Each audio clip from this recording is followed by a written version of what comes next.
The information where unknown forces strike the edge of ecology. Thank you for all coming, and it's good to be here again. I've been to Brighton once for this, and it's good to see so many of you out. Can you all hear me, first of all? Yes. Because I don't like microphones. I prefer just to talk directly. In the communities I work in Vancouver, Canada, and the native world, before we hold a gathering, we do something called the good words that precede all words.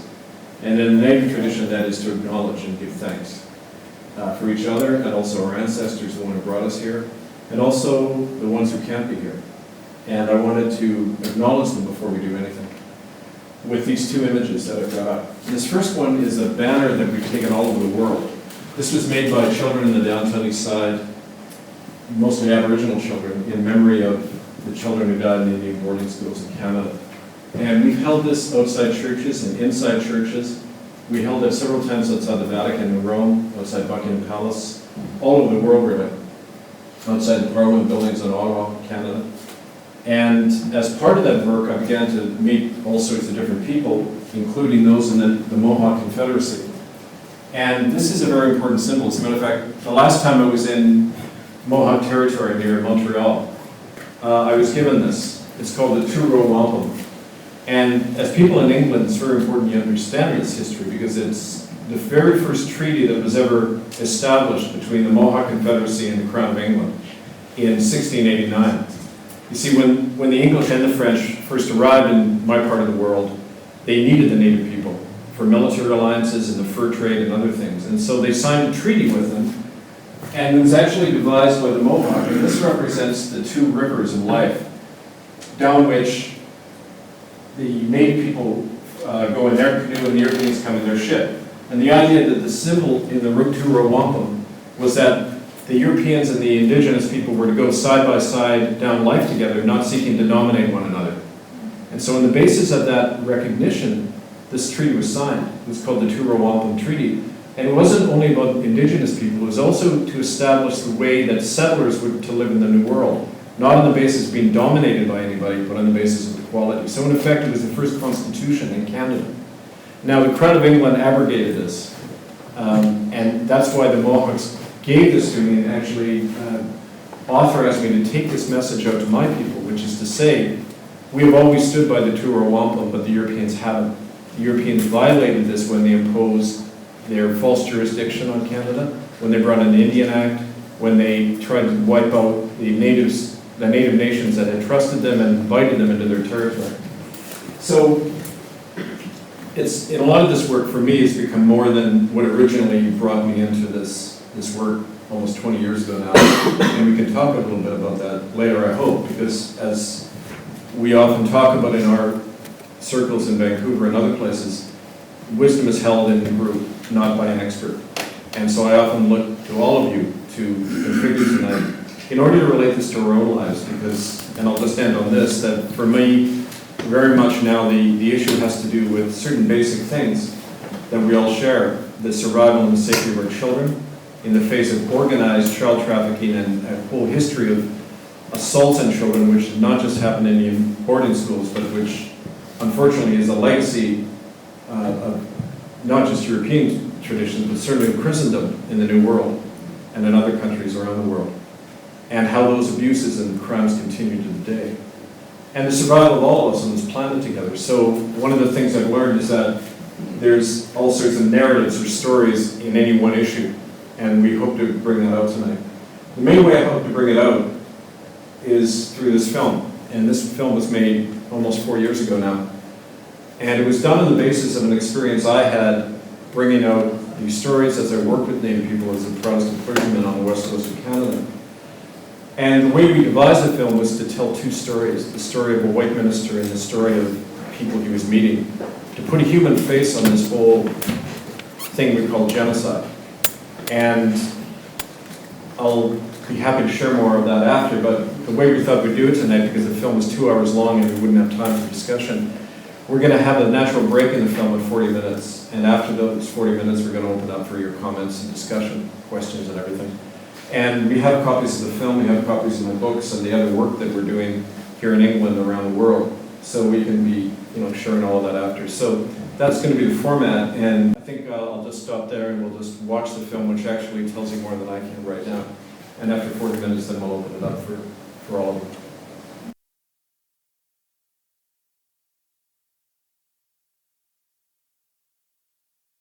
Thank you. Comments or questions? Yep. I've spent quite a time in Australia, and it's, so I'm not that shocked because I know how the Aborigines out there live now, and how they've been destroyed. And I knew about smallpox. Is this any different? Is it worse than what happened in Australia? I'm sure you've looked at the Australian case. Is it what the comparison is? It's kind of hard to talk in terms of worse or better because it's all the same beast, Yeah. Strategies are different. I think Australia, South Africa, and Canada are really similar. They're kind of like settler societies where this kind of colonial arrangement really hasn't ever changed. But I know that I met a delegation of Aboriginal people from Australia, and they were telling me stories that were identical to what you hear in the residential schools in Canada. So no, I don't think it was really that different. The thing about Canada that you get, and this is one of the problems in getting this story out, is that the perception people have in the world of Canada is that this is wonderful, probably because of the contrast with America. And there's other people from Vancouver here too who can probably comment on this. But the whole idea that was propagated by the Crown is that under the protection of the Crown, Indians have it better. They fled Custer and came up in the Great White Mother Victoria, protected her infant Indians, kind of like that attitude.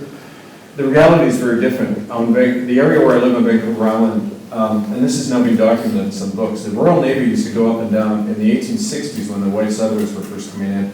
The Royal Navy made a practice of bombarding all the Cowichan villages, just shelling them, destroying them.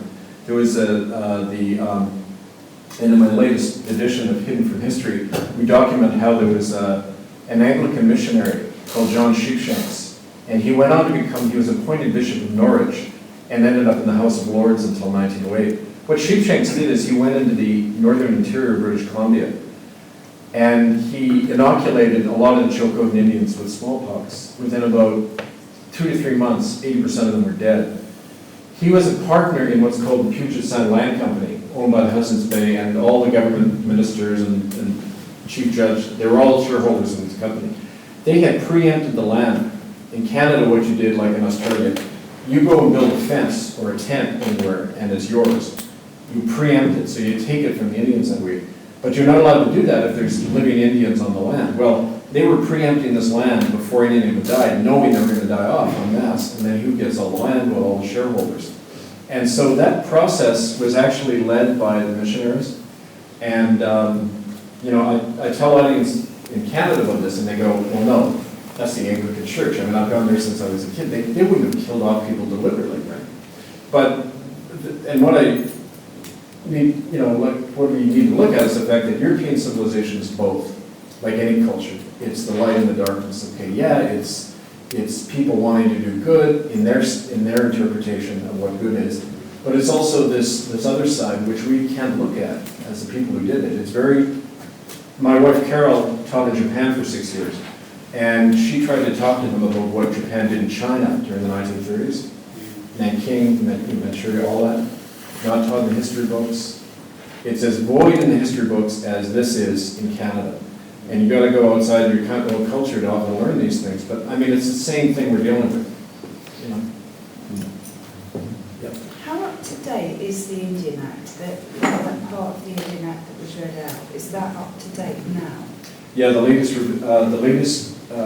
revision was in 1986, but it hasn't been revised since then. And all of those provisions are still in place if you live on reserve in Canada. So it's kind of Native people are kind of blackmailed. If you want to get government assistance, you stay on reserve, but basically you're living in a concentration camp. And if you live off reserve, which is what a lot of people do, you don't have access to a lot of the government funding in that. And as others can comment, it's the people I work with in Vancouver are dying. They did a study, the Globe and Mail newspaper, they just ranked Indians as a nation in Canada back in 1999.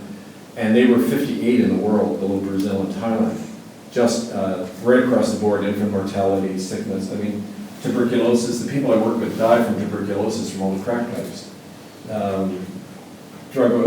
AIDS is increasing quicker in the Native community than any group in Canada.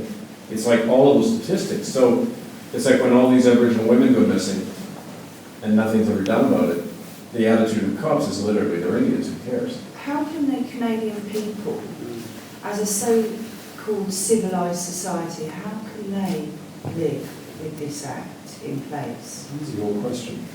How many people know about it? It's not taught in schools. You don't learn about it anywhere. The minute you start talking in these terms, do you want to comment on that? Yeah, I just want to say, I'm sorry, I'm the other person from Vancouver. Basically, like when I went to high school, you learn about obviously the history of Canada and stuff like that, and it's called social studies. And you learn about the relation between Europe and the communities of Canada and the Aboriginal people. But it's always, when they talk about the smallpox epidemic that broke out, it's presented like that it was, accidental, obviously. The Europeans brought the disease and the native people there obviously had no immunity to it. So of course they died off, and it's kind of presented in that way. And I had no idea until I spoke to Kevin earlier and he was actually telling me about it. In terms of why the Canadian people don't really, like how, we can live with it, it's the fact that, as he was saying, if they move off the reserves, they lose a lot of the government benefits that they're offered. Like, for example, Native youth, for example, are basically offered free university education. If they can get into university, the government will pay for education. The fact of the matter is, not that many Native youth go to university because they don't get in. They're raised, there's a lot of drug use, alcoholism, that kind of thing is happening on the reserves. And, the government doesn't really make an effort to improve the sort of living social conditions on the reserves. To get to university in the first place, that kind of thing. There's a lot of segregation, like he was saying in his community, it's the same kind of thing all over BC. There was one Native student at my high school when I went to school, and he only attended for 1 year and he left. Like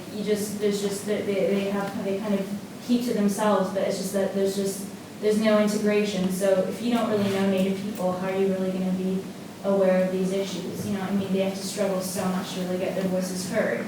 And often that's, by them going to the media and doing protests and campaigning. But honestly, like the most experience I have with Native people personally is when they're on the streets trying to sell carvings or begging, that kind of thing. Like, you just don't really have that inspiration. Yeah. How is the residential schools where the kids forced to go there? Or was there a choice for families to? No, well, first of all, Indians were not citizens, so they didn't have the right to say no. Between 1929 and 53, it was against the law for a Native person to hire a lawyer, and you would be disbarred if you were a white lawyer and took on a Native client. But nevertheless, they brought in a law in 1920, federal law, that made it mandatory for every Native child over 7 to be in one of these camps. They called schools. Now, if you didn't go, your parents would go to jail. But some of the people in the film here were hidden by their parents and moved around, and the reason they're going to talk about this stuff now is they didn't go through that traumatization. Like, the day you arrived at a residential school, you're lined up on the beach, in the case of Port Alberni, your heads are all shaved, you have DDT powder put on you, the boys and girls are separated, they're never allowed to speak. That's Raphael Lemkin's key definition of a cultural genocide. You're destroying normal relations, so that in the long run, what's going to happen, right? Dysfunctional, self-destructive families, okay? Mandatory rape of every child coming to the school. That was the norm. We found that out in a lawsuit that happened, where the United Church was forced by a court order to disclose this book they had, which acknowledged that children were to be raped upon arrival in school. Was that raped by clerics and by staff? Clerics and staff. It was just the procedure. That's written down. Yeah, it was in a punishment book. Now, what happened was interesting in that case because it was referred to by one of the lawyers. There was a media ban put on the reporting of the case and then that vanished in the media. And you won't find that reference anymore, just like a lot of this material I found in the libraries and all being taken out. The Indian hospitals where they were doing the sterilization program, and later in the film, and you can have, there's copies of the film that you can have and duplicate, the sterilization laws that were brought in aimed at Native people. The National Archives had a lot of the records of the Indian hospitals until 1999, and then they all got officially sealed. So you can't get in there anymore without security clearance. So Canada is very good at presenting a face that, yeah, we're doing this healing and reconciliation now, but at the same time, they're burying all the records. So how can you prove a lot of these things except through the eyewitnesses? And 1 in 1,000 people are going to be able to talk about this. And then when they do talk about it, the impact is terrible in the community. Like people are ostracized, suicide very often when people start talking. You go to the case of William Combs was talking about. Yeah, William's in there. Yeah. It's just a constant uphill battle to get any of this up. But I'll tell you what broke the ice with this. After the film came out, there was a Native member of Parliament called Gary Maraski, and he saw the film. And in April 2007, he gets up in Parliament and he says, we're never going to bring these children home for proper burial. And then boom, I mean, it's on the parliamentary record, you know, they can't ignore it anymore.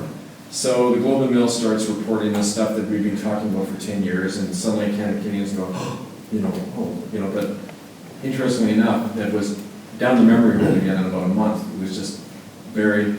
Canada did an official apology in June of 2008, where they made no reference to the churches. It's like they're talking about the crown without any criminals, you know. The churches and government, like in Ireland, they got together before any of the lawsuits and they legally indemnified themselves.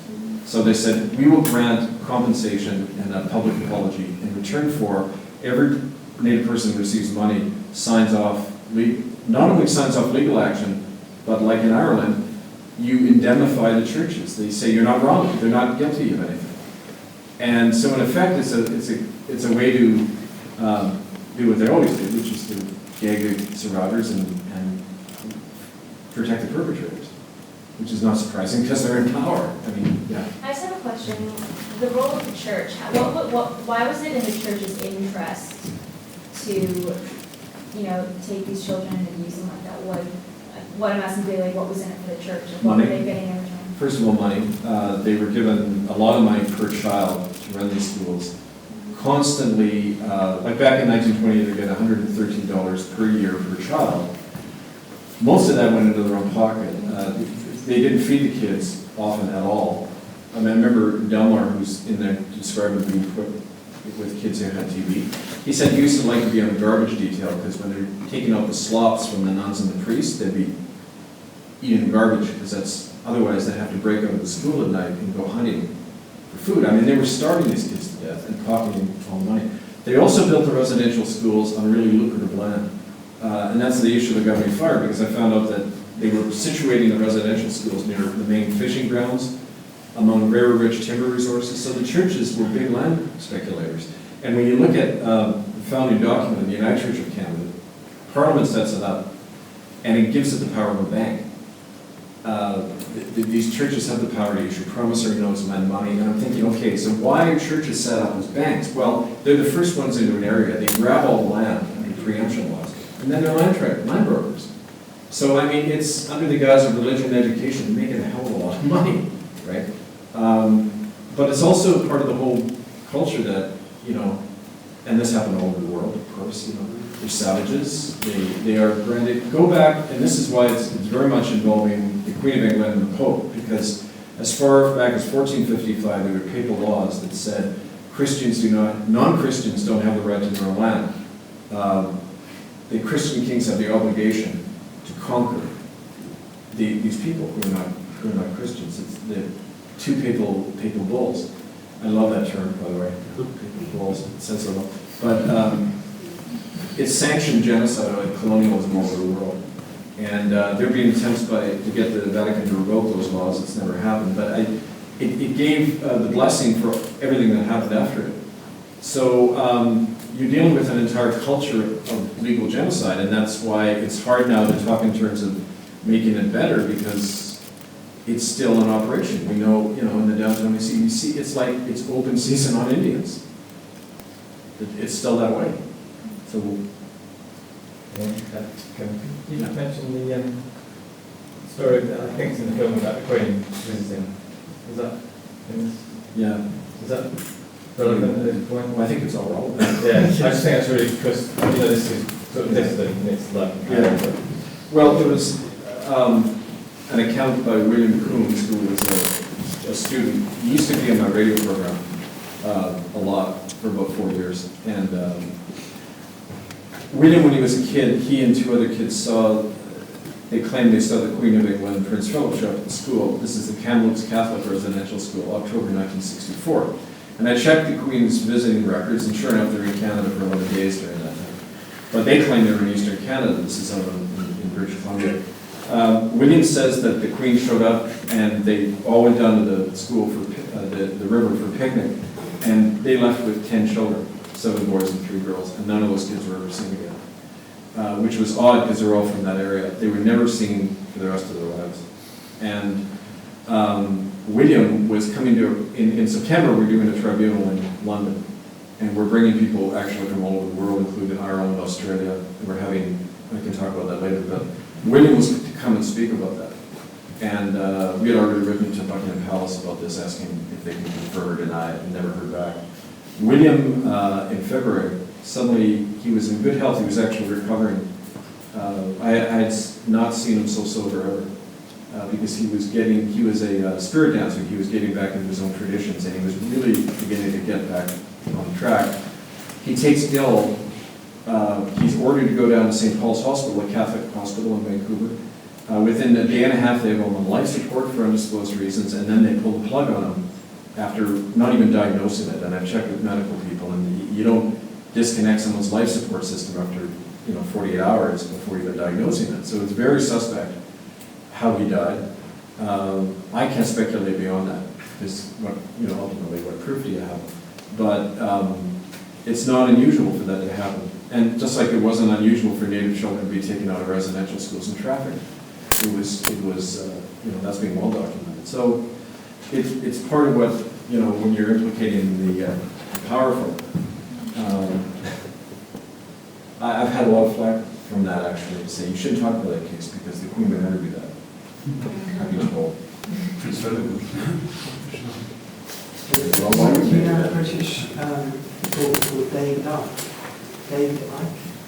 So do you know that he talks about how the royal family are involved in pedophilia? Yeah, he posted my stuff for a while on that case. Yeah. Oh, sorry, there's some there. Okay, is that right? I'm just wondering where you stand now and about your Christian views. About which? Do you still have Christian views in play? No? I can't hear, I'm sorry. Do you still have Christian views?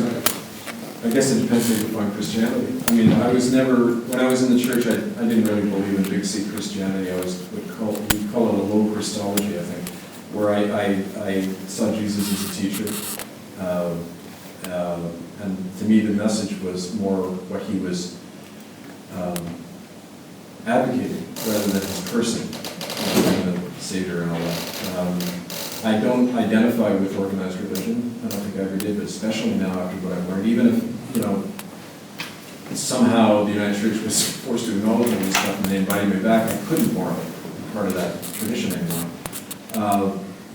My own, it's kind of hard to talk about your own kind of spiritual direction, and I'm always asked that question, so it's not like I'm evading it or anything, but it's just more, I guess you'd call me a humanist pagan or something like that, but I'm just finding the commonality is what counts. And in fact, I'm writing another book on, just a side note, a lot of the Bible is mistranslated. When you go back to the Old Testament, there's a very different story when you look at the original Hebrew and Greek that the church is deliberately, and I didn't learn any of this in seminary, and until I opened my lexicon in Interlinear Bible and started saying, hey, that's not what it says. There's a very different story, and something as simple as the term, I often use this example, reconciliation. When you look at the meaning of these words, a reconciliation in the medieval church was when during an inquisition, when somebody admitted that they had erred they were reconciled to the church by being imprisoned or losing their property or losing their life. That was called being reconciled. So, and it comes from a Roman tradition, well, as a lot of this stuff does, where when a rebel chieftain had fought against Rome and then was conquered, they brought him back to Rome. He reconciled himself to the emperor and then was ceremonially strangled in the forum.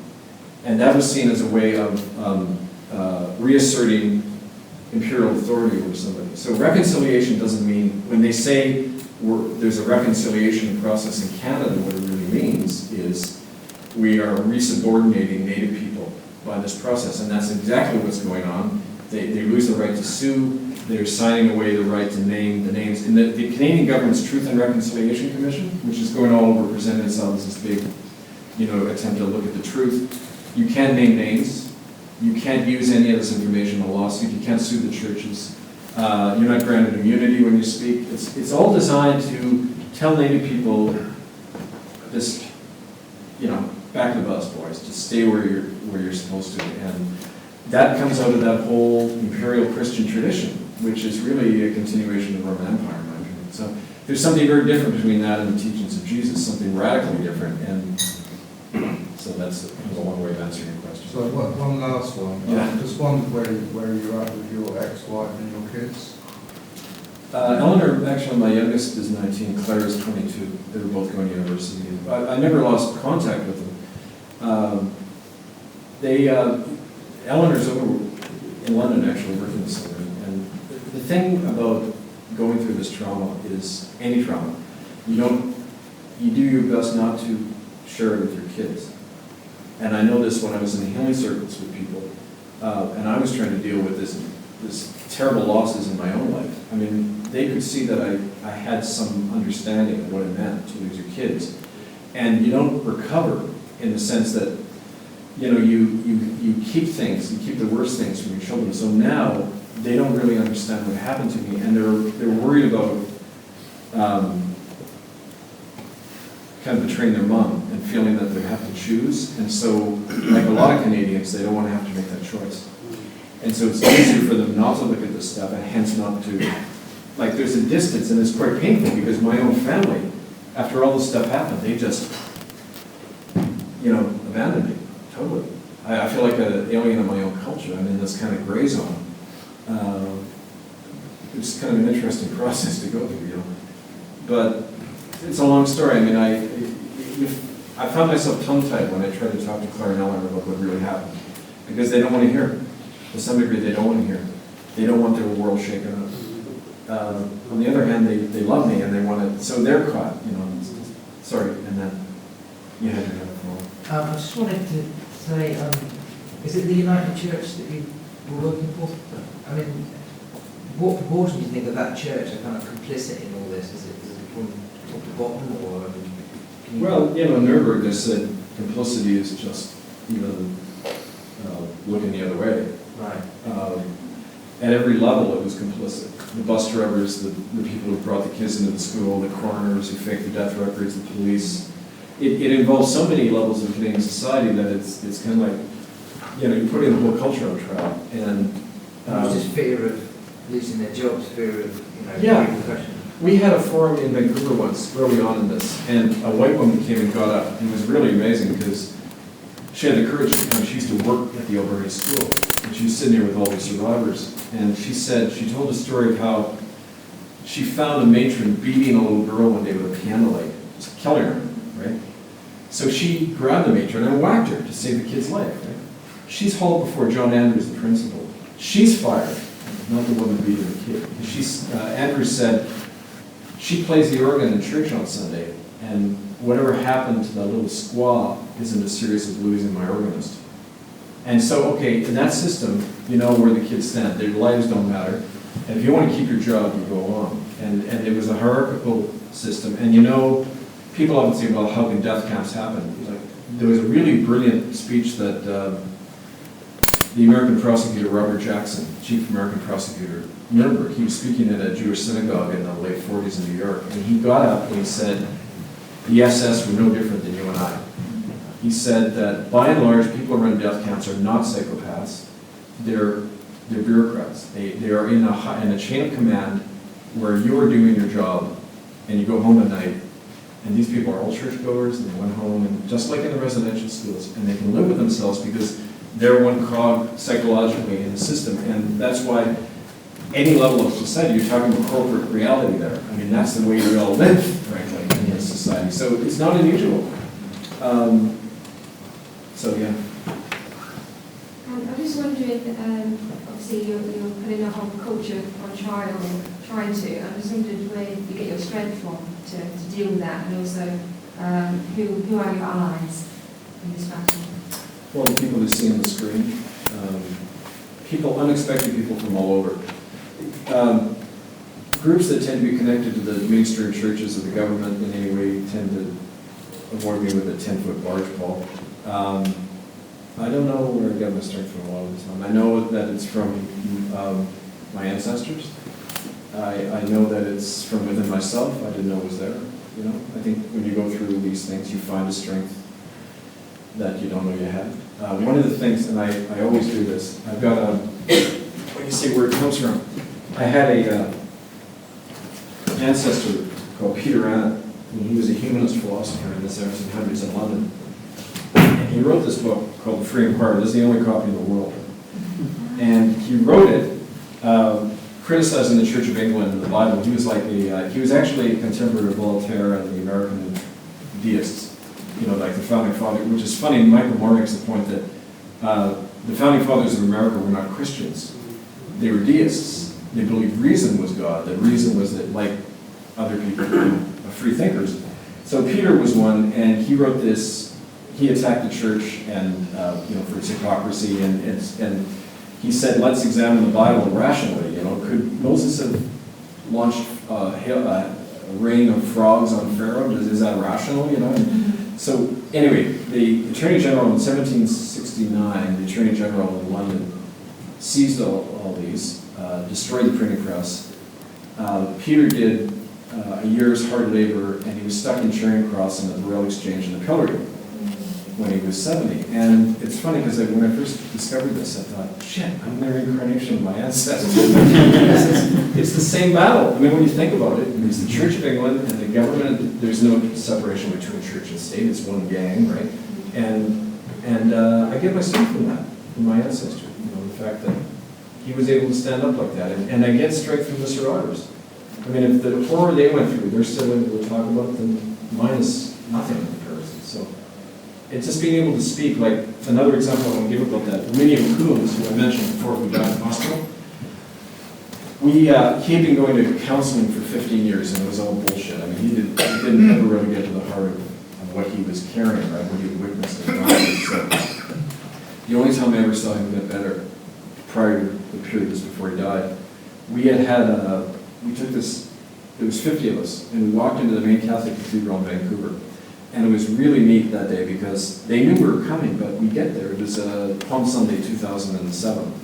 And there's no cops at the door, because usually there's a phalanx of Vancouver police protecting the church, right? And there were no police at the door, no security at the door, so we're just standing wide open. So I said, this is a sign, let's go, right? So we go in with this banner, we go to the front of the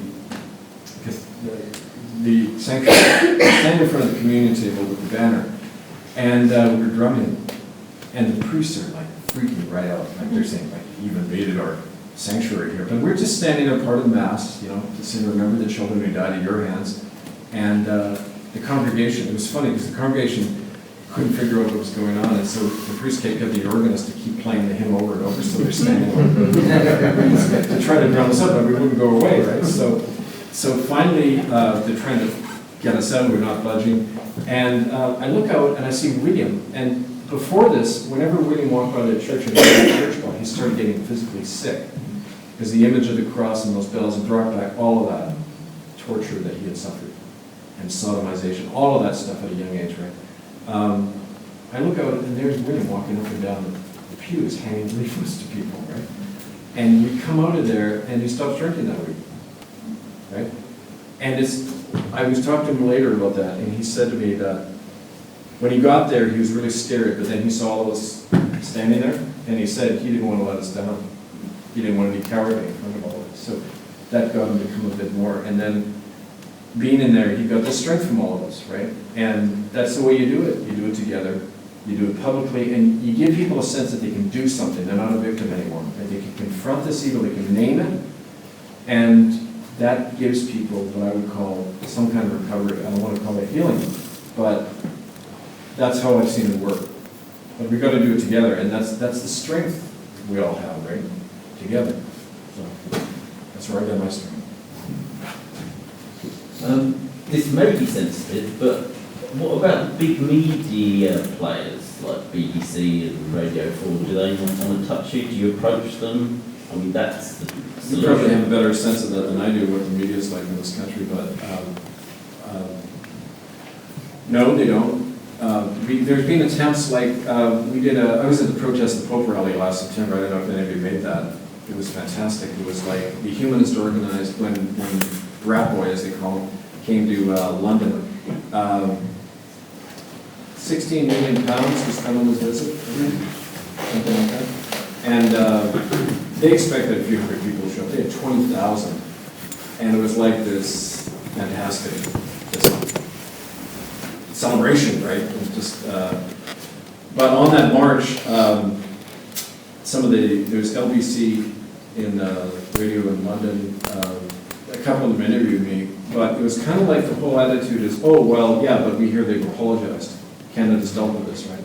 And they never take it further than that. They never look into the history. Well, you know, the 3-minute soundbite, 3-second soundbite in the tele, you never have enough time, you know, to really go into the history, and they don't see the relevance. You know, it's in the past, it's like, you know, attitude that it doesn't, if it's 5 minutes before now, it has no meaning for media. But, on the other hand, there's groups all over this country that are on board, like I'm connected with Brian Garish, lawful rebellion people in Liverpool who went into the court that day. I don't know if you know that story. Yeah. To me, it's very much this connected because, you know, the Crown and the state work together cause these crimes, and they're still responsible for a lot of these assaults on children. We're documenting child trafficking. Very connected to the double driving rates as well. Don't you know about that too? Yeah, I've heard. Sorry, yeah. you said you thought we knew the story. Could you just... Which story? Exactly, you just said... The Birkenhead story. Oh, Birkenhead, somebody else who knows about it. Yeah, it was basically annulling the authority of the Crown Admiralty courts and saying under common law you don't have a right to, I think it was that they were imposing this council tax. And people in There was a judge. The judge refused to confirm that he was acting on his oath, as in he refused to confirm that he was being a proper judge. Because if he did say, if he admitted to being a proper judge, then the case would have collapsed. So they couldn't do that. So there's 600 people rocked up and said, arrest that judge. And they tried. They tried to arrest him, and then he got out at the last minute. Yeah, he ran the police. But they helped him. So they're now trying to take the judge and the police. Is everyone just giving an overview? I can't remember when you said that then, but something like that. Quite good to say. Somebody else talked for a while. Well, my understanding of the rough common law is the only rules you really need to abide by is don't cause any harm, don't cause any loss, and do all you agree to do, so in contracts. So in the case of like council tax, Roger Hayes from UK Column, Rebellion, is saying, I conditionally accept to pay you the council tax upon production of a lawful contract, which there isn't. And that goes for things like marking tickets and anything where we haven't contracted, we can basically refuse to pay. Yeah, conditionally accept upon production of a lawful contract. And signatures, which most of the time doesn't exist. You will get railroad most of the time. There was no good enough negative,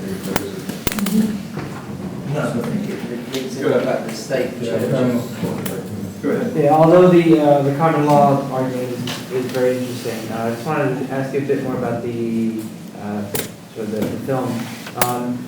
When did the boarding school kind of stop these practices, or did they carry on and stop, or did they close altogether? When? When did it stop? And there's like, have you encountered any kind of like whistleblowers or dissenting voices, or anyone that spoke up about it, like from within, the church or within the schools themselves? Yeah. The last school didn't close in 1996. A lot of them were phased out in the 70s and 80s. But just because they're phased out doesn't mean they don't continue. One sign of that is there are more Native children now in white foster homes than there were children in residential schools, and that's constantly increasing. There's a deculturalizing loss of language and family identity that happens. So in effect, residential schools were privatized. The intergenerational effects, the things that are passed on traumatically, that's constantly increasing, and none of the second, third generation survivors are included in any of the settlements or discussion at all. So it's like a lot of people suffering are just totally ignored by this. Whistleblowers in the church, well, there are, but they don't, there was one other minister who helped me in the United Church, and he faced the same thing, Bruce Gunn. And it's kind of like, one of the difficulties I find approaching, and I don't want to generalize because there are people in the church who are trying to, they've actually been a good source of information for me about things that go on. But it tends to be a culture of silence, especially among the clergy, where it's understood that, and this was told to me in no uncertain terms, that you just don't do anything that's going to violate the harmony and unity of the church. That's seen as bottom line. And I know in the Canadian context, I don't know what it's like here, but causing disruption, being controversial, is the worst thing possible. Even more than the harming of children. That's been my practical experience. I know in theory it's different, but the practical reality is that you're not to do that. It's a sin. It's kind of like, there's a document you should know about called Crimen Solicitanis, which the present Pope actually helped write. And it's the policy of the Vatican towards when child abuse occurs in the Catholic Church. And the policy is to treat it, what they call it, it's called imposing the pontifical secret. So it's kind of like the bishop and the priest is expected not to tell the police. Not to tell the police, that's a criminal act, when the child is harmed. If you do tell the police, you face excommunication, because it's to be solved within the church, because child abuse is a sin, not a crime. It's not a felony, it's a sin, as defined under that, which can be forgiven and dealt with within the church. That's, at least within the Catholic Church, the mentality. So today, the Pope is making a lot of noise about, we're going to hunt out pedophiles, we're going to get the heart of this. How can you when you have that policy in place? It's a schizophrenic, if I'm a kind of a decent priest and I say, okay, well, I know about this case, but I'm going to get excommunicated according to this policy, but we're supposed to now, it's crazy, right? There's a case that happened just last month in Ottawa where this Archbishop Prendergast was hiding pedophile priest within his congregation, even a guy who had just come back from Thailand with child porn on his computer. And none of these guys get prosecuted. It's kind of like understood that under canon law, and there's a whole tradition here in England about that, and I found that out myself.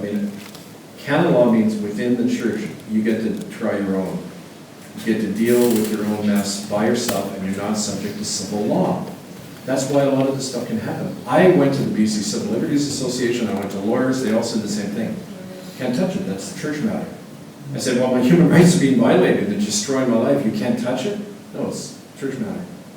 They can do what they want within their own courts. And that goes back to Henry II and Becket and all those guys. But the legacy we're dealing with from that is that allows these terrible crimes to go on. So one of the things that people talk about now is, it's time to make the church accountable under civil law.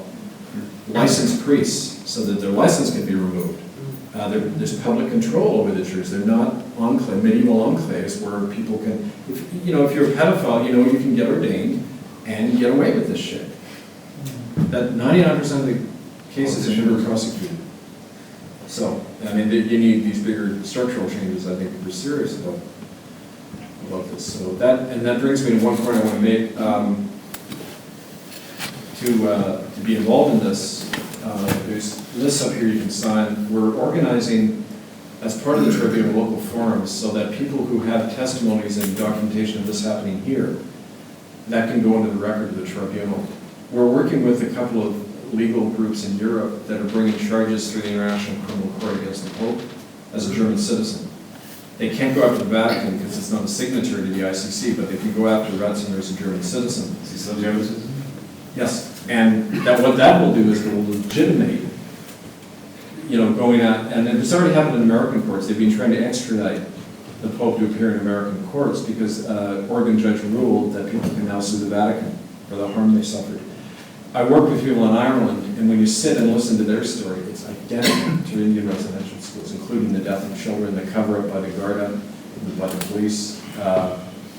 It's the same policy right around the world. So this is why we're kind of letting people see it's not about an exotic group off in Canada somewhere. This can affect any of us, and is affecting us and our children. So that's something I encourage you to be part of, and we can talk after. I think at 9:30 we'll break. We have till 10, but we can have more of a chance for informal talking about that. Yes. You were mentioning about the indigenous Indians who were favoritism in schools by the ones who told on the other children who speaking their languages, how they moved into high positions in white society. That's been a big problem because you see the kid, as Harriet mentioned in the film, if you collaborated, then you would get better treatment. You were in a protected group if you ratted out your fellow students. And those kids, and we know because we've documented this, and these people are well known, the ones who got to go on to university and get an education were the ones who were often in that role as kids. So when we began to first tell these stories, the tribal council chiefs, now there's two systems of power in the Native world. There's the government-appointed system of government-funded tribal council, chief and council they're called. And there's a parallel system of the traditional elders, the hereditary chiefs, the clan mothers, like in many of the Native nations in Canada, like in the Mohawk Confederacy on the West Coast, you had clan mothers who were appointed the chiefs. Chiefs is a European term. There wasn't that kind of fixed authority in most of the nations. But the clan mothers, being the grandmothers, would know the children in the villages, and they could demote or promote people as chiefs. Well, Indian Affairs got rid of all of that, but those clan mothers are still around. And it's the government-funded chiefs. They go in, they identify the people who collaborate, and these are the guys who often work most strongly against this stuff coming out. There's a group, I don't know if the Assembly of First Nations in Canada, 630 chiefs who are elected by their friends on the reserve, and then they appoint the head chief among themselves. It's like the mayors of this country getting together and appointing the prime minister and calling that democracy. I mean, that Native people don't run those organizations, but they're government arms. So they can administer, like classic what they do is they sign treaties. A lot of the people on the streets of Vancouver are there because they've been forced off their land, because their chiefs have signed deals with hydroelectric companies and others, force them off their land, and they're refugees in their own country, and the chiefs benefit a lot. The first time I tried to get the tribal council on Port Alberni to help fund their food bank, because most of the people in the food bank were Native. The chief had 5 cars in his driveway. He said, well, I made it out of there, why can't they? It's kind of total disdain for his own people. I'm not saying all chiefs are like that, but you get that kind of deliberate divide and conquer, and I'm not even blaming them as individuals, because that's what a system of neo-colonialism does. It knows how to divide and conquer, and the British were adept at that historically. Did it in Africa, did it all over the world, and it's still in place in a big way. And so, until you change that, see you later. Until you change that, nothing's going to change. And the way it's changing is among younger Native people who aren't identified with that old system. And that's actually a lot of people who support our campaign are that they're younger. And kind of in a nutshell, that's really the difficulty. I was going to ask you how you feel about 2012, Kevin. Well, in a nutshell, I think that it's hard to understand what another culture means by their prophecies. 2012, when I studied a little bit of Mesoamerican anthropology, my reading of the Mayan prophecies were, it's not our Cartesian linear view of history, it's a cyclical view. So the end of a cycle doesn't necessarily mean cataclysm or disaster, it simply means an ending and the start of something different. Whether I definitely think we're heading for a showdown, ecologically and in many ways, spiritually, I think there's some really bad things coming down the pipe. Whether it happens in December 2012, I don't know. I'm unclear about that personally. I know a lot of people in the native world believe it. I know they believe there's other prophecies, though, and those aren't the only ones. But Lillian Sherd, who was in the film, she's the great-granddaughter of a wandering spirit, who, and I don't know if you know Canadian history, but there was a Riel Rebellion. The Métis people rebelled in the 1880s, and one of their spiritual leaders was Wandering Spirit, and he made the prediction. He saw the residential schools in the Indian Act coming, and he said there'll be a time in the future, and it was kind of similar to the Hopi prophecy, where he said, when the pale ones are gone by the Great Wave, that the people will survive by going to the highest mountaintop. And so Lillian was always taught as a kid to always keep rope with her.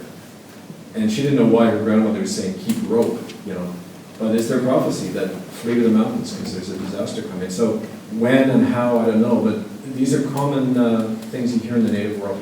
Just like you hear on the West Coast people, their experience of Christ. They said that this woman came before the whites, warning her people about the coming of the pale ones, who would be imposters, who would have the form of her teachings, but not the substance, which is respect and equality and love, unconditional love. And what I find interesting, I used to joke with a Catholic priest I knew in Port Alberni, I said, well, if you guys believe in the virgin birth, the offspring had to be female, because you got an egg and there's no sperm involved. So if you believe in the virgin birth, Jesus had to be a woman. And you got that kind of whole tradition in the native world. This is biology, right? So, that whole tradition in the native world where the Christ came to them as a woman. And they knew about it. When the missionaries arrived, that's why they welcomed the missionaries, because they already knew this stuff. And I think that's amazingly significant because the whole basis of the European laws, which gave the land to the Europeans, was that they don't know Christianity. This is priceless. In the 12th century, the only Englishman ever to be the Pope, Adrian IV, he's put in there by Henry II, who's about to invade Ireland. Adrian brings in a papal law called laudability, which means in Latin it is laudable. It's a good thing to do. And it authorizes the English conquest of Ireland. And they used the same rationale they then used later in North America with Native people. They said the Irish are deficient in the true religion, Roman Catholicism.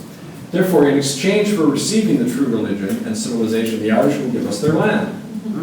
That was the deal. They didn't consult any Irish, any of my people, but they did exactly the same thing. The Pope said, to civilize these people, they will then give us the land. That's the trade-off. And they should be thankful to us. And that was the mentality, and that's still in place. So, I don't know what the question was, but I can't remember. Don't ever, the preacher in me. But that's what we're dealing with, that kind of mentality. I don't think it's ever changed. I mean, it's just being secularized. We do that in Afghanistan and Iraq with the same arrogance, but it's the same culture. Yeah. In all the individual journeys you've seen, what part has forgiveness played to the perpetrator in any healing? That's a good question. I haven't seen many cases of that. We tried that at first. We invited I'm sort of kind of really interested when people do experience severe trauma. Obviously, the psychological terrain they've got covered is so much greater. I just wonder, what are the blocks? What are the things that can help traverse that terrain? And I'm thinking forgiveness is probably. Do you mean forgiveness on the part of the people being victimized? Well, I've always had a bit of a struggle over what actually forgiveness is. Is it forgiveness for yourself so that you can move on, or is it a deeper level of forgiveness where you can say, hand on high, forgive you for you know what you do, sort of thing? It's funny looking at, and I've looked into this a lot actually because it was a big issue in the healing circles. Some people say, to hell with them, I don't have to forgive. Others say, I have to in order to move on, right? But if you look at the words used in Aramaic that Jesus used, the term he used, I forget it offhand, but my Aramaic is rusty, but the term I remember, when he's talking about forgiveness, in Hebrew and Aramaic, it meant to do this. Turn 180 degrees around and walk away. So that isn't addressing the perpetrator, that's addressing us. Say, don't have anything to do with that anymore, just walk away. And that's how you recover, right? And if recovery is possible. But then I always say, well, what about what's going to happen to the next person when you do that, right? And how do you stop the perpetrator? Does forgiveness do it? It happens sometimes. Like I worked in prison ministry, and I've seen cases of people who genuinely change, but most of the time that happens because they've been caught. And I don't know, so I go back and forth on this. Like sometimes I think it's because of that threat that people are forced to look at something. Like the only reason the churches began to issue apologies is to face lawsuits. None of the apologies happened before they were hit with lawsuits. So if there was a genuine desire on the part of those institutions to change, we would have seen it long before that. Because they knew what they did. They knew very well what they did. But there's a different ethos and spirit around an institution than an individual. Like you can talk to an individual official in that organization and agree with you. But there's this overarching, whatever you want to call it, group mind. They call it the angel in the New Testament. Whenever Paul is writing to the churches, he doesn't write to the members of the church, he writes to his angel. The kind of overarching spirit, the corporate mind, if you like. That corporate mind doesn't allow itself to dissolve. It says the institution is the ultimate measure, and you have to protect that, and people within it are used to doing that. So they've given up the right of individual conscience in return for that security. And so it's hard to get through to people like that to say, no, you have to acknowledge these things, right, for it to change. So I don't know what other people think. It's a big question. Like, I don't know what to answer to that. Yeah. You used the word inoculation, you used the word inoculation, and in conjunction with missionaries being and smallpox. So are you saying that people are actually injected as well with smallpox? Well, that's what's being alleged. It's the guy who, just in a case that I referred to, John Sheepshanks, the guy who researched this is a librarian up in Cornell, British Columbia. He found all the original newspaper articles and some of the government documents about it. And apparently what he was, the reference, and you can read this, it's actually up online, this whole thing, hiddennolonger.com. You can download the book. The reason I had to put it online is these books were all disappearing from Canadian libraries. So we put it up on the,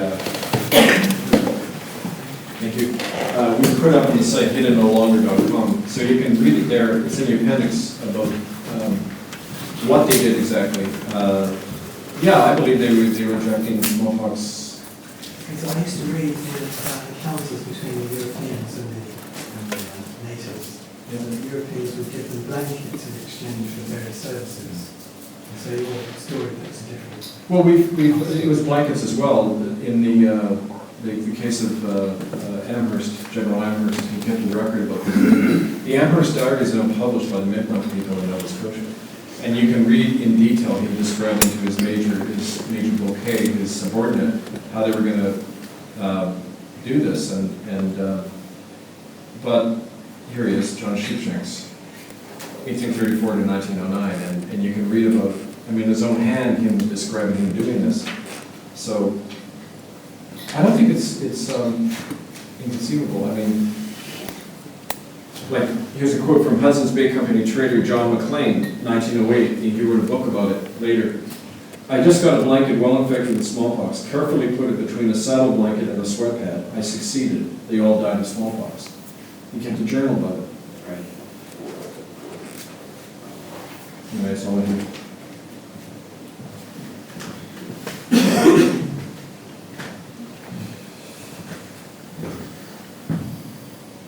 He hasn't spoken yet, is that right?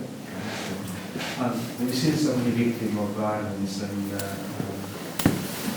use and torture. Have you come across face-to-face with the perpetrators of these acts? Yes. So are we going to see them in the movie coming up?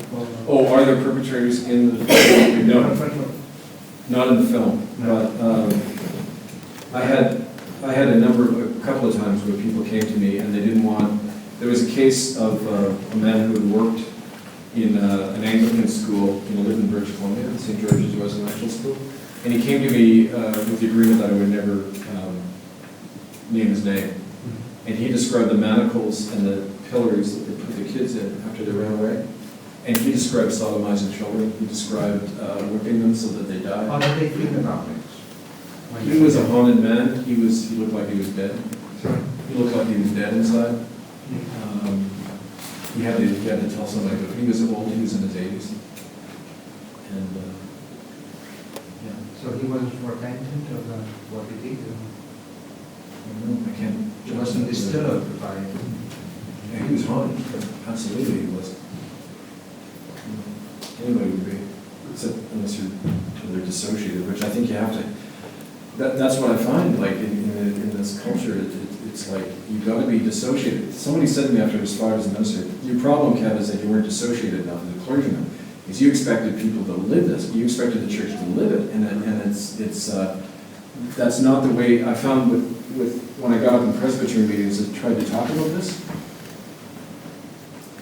It's like every minister in the room, they knew that it was time to back off, like it had nothing to do with this. I was alone on this. And there are clergy who have tried the same thing and faced the same consequence, but you don't hear about it because it's a shame thing. You know, there's a lot of guilt that goes on, and there's a whole other issue about trying to get. I think if the clergy came forward and confronted this more, there'd be a lot more changes because they know the history. Some of these older guys. Was Alfred Caldwell dead by the time? Yeah. Caldwell died in the 60s. Was that? Alfred Caldwell killed Maisie Shaw. There was a witness. He was the principal of the United Church ministry. Oh, right. His daughter was in my congregation, Joan Jacobson, and she saw that as soon as I started talking about this, she'd get up and walk out of the church. She knew it was all true, right? Like, I wasn't supposed to talk about it. Sorry, there's somebody died. How is it allowed to go on for so long? Unconnected. Well, I mean, it's kind of like we don't want to know. It's kind of like when you talk to people, and when I speak in Germany, I ask them the same question to see how they respond. And, you know, it's kind of like the attitude among me. I was speaking to one young German who lives near Munich, where Dachau was, and they said, well, they all knew, but they think, what can we do about it? First of all, even if That's taught in schools. I was taught about Holocaust now in schools. because they lost the war. Germany lost the war. We didn't lose our war. We won our war. That's the difference, I think. So, yeah, that's. If the Germans had won, they'd be in schools. They'd be teaching more about this. Of course, they would. Yeah, and church will be one. We would have been genocide over. That's just. Yeah, but it's morally, I don't understand. I still, after years of this stuff, in here, I will never understand. It's not like I can understand this. There's an author called, I don't know if you know him, he's an Australian author called Greg Hallett. And he has a sort of thesis. David Icke also shares this idea, which is that the British royal family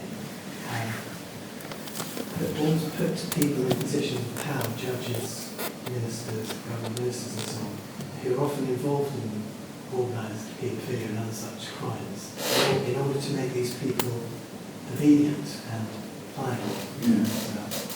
So perhaps this is why this phenomenon exists in the first place, because it does make you wonder about human nature, priests doing that to children, and I think perhaps it's got something to do with.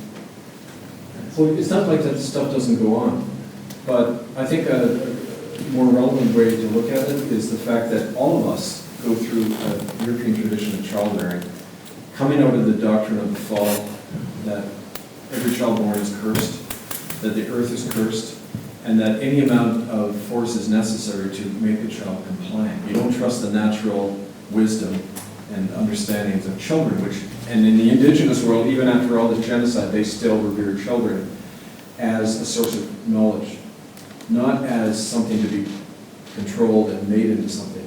And that there's an excellent book called by Alice Miller called For Your Own Good. And it looks at the roots of violence in European child-rearing methods. And the basic thesis is that we're all traumatized the way we're raised because we're not trusted, ultimately, as children. And we learn to suppress our first impulses, our first things, our judgment. And so you look at anybody in a room, and we have this built-in fear of authority. Like, I've done something wrong. The classic case I was telling people earlier was these people I knew in Vancouver for years, they were like very militant, political radicals and everything. We're going to go picnic at Catholic Church. And the first thing this guy said is, are we allowed to do that?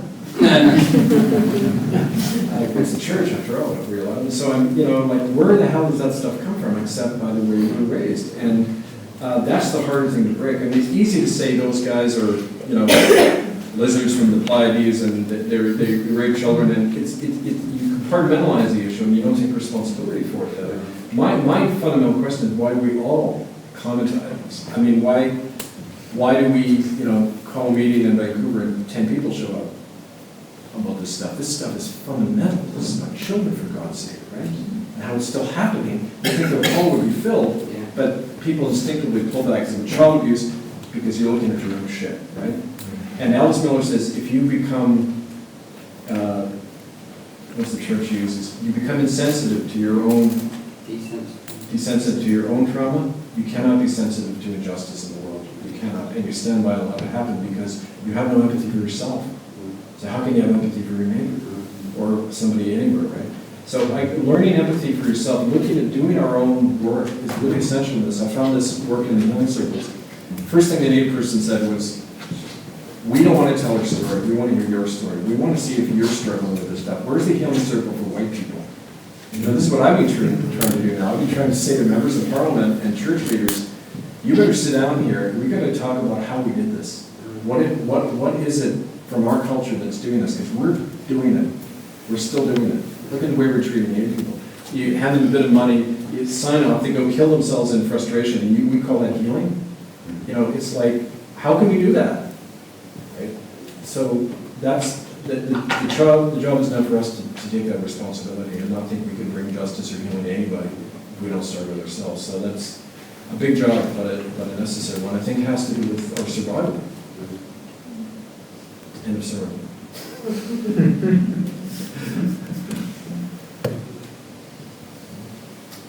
Yes? Kevin, I remember when you spoke once, you said that the native people back home, when you see them and talk to them about when you come to Europe, they're always really excited to hear your stories, and that it's almost part of their healing process, that they know the people in this country or the countries that you go to are willing to listen and to take time out like this and come out in the evening to hear Kevin speak. So just by being here, you're part of their healing process. Absolutely. I can't tell you how important it is to people. I mean, last time I was in Brighton, we had about, 10 people in the pub? Yeah. Now, I mean, every time I come back, and this is not unusual, every time I come back the second time, the crowds are a lot bigger. Because there's this awakening happening. I mean, people know. And when I go back in Vancouver and I just tell people what's happened, they are just so, it's like this amazing weight off their shoulders because they're not alone anymore, because as a victim, and I know in the course of this work I had to deal with my own abuse issues that I had buried completely when I was 2 years old in a 6-year-old's hospital in Toronto. I had been molested by nurses there. And I didn't, you know what, came to me one day in a healing circle, and I completely fell apart. And it was the Native people there that helped me, because they knew how to do it. Because they said, the way they say whites don't know how to process grief, because they don't realize that it has to do with just returning to the things that give us life, the earth and one another. Right? And we do it for generations. Like they have this long-term view of how you change, right? So when I had to deal with that my own abuse issue, I realized that the hardest thing as a victim is to be believed, right? You've got to be believed and taken seriously, and nobody wants to believe you, right?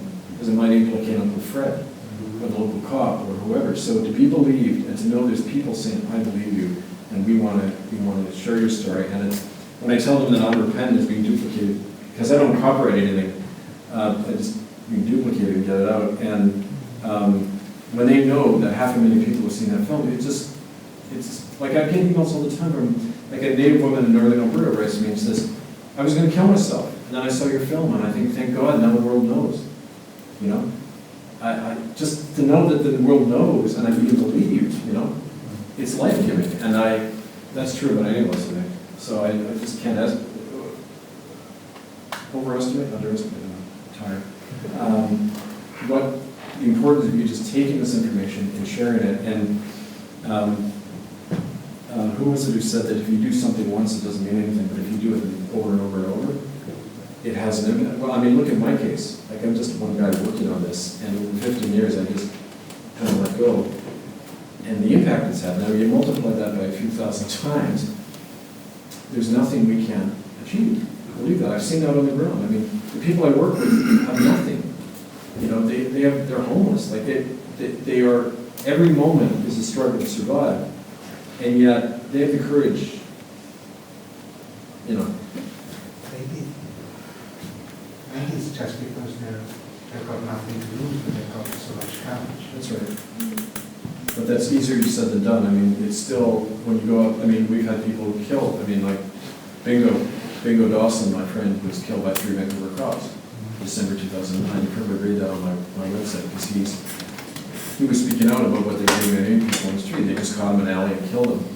And the death record said alcohol, withdrawal, you know, the usual nonsense. But I mean, people die from this. If I was Native, I'd be dead by now, right? So I use my white skin to an advantage, right? But yeah, it's really amazing and beautiful to see this on the ground happen. And I just, anyway, yeah. How do you get funding for like traveling and everything? And yeah, so messy. I'm glad you raised that. Kind enough to put contributions for community this evening. I don't get money from anywhere except the communities. Okay. And what's happening in London and when? You mentioned that. Oh yeah, I work with the Holly Green Network and people looking at state level child trafficking. June 4th, 1 p.m. Trafalgar Square, there's a national child abuse rally.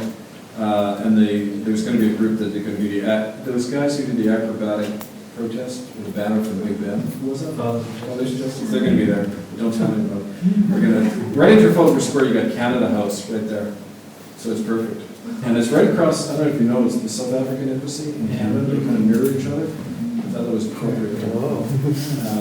But it's right there. And so if you all want to come up with that, that'd be great. And I'll be here all during the summer and fall working.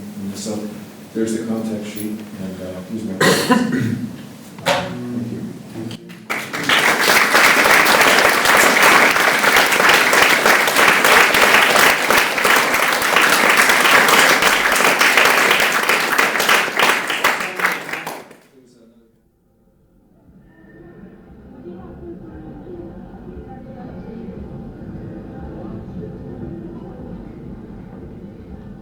The information where unknown forces strike the edge of ecology.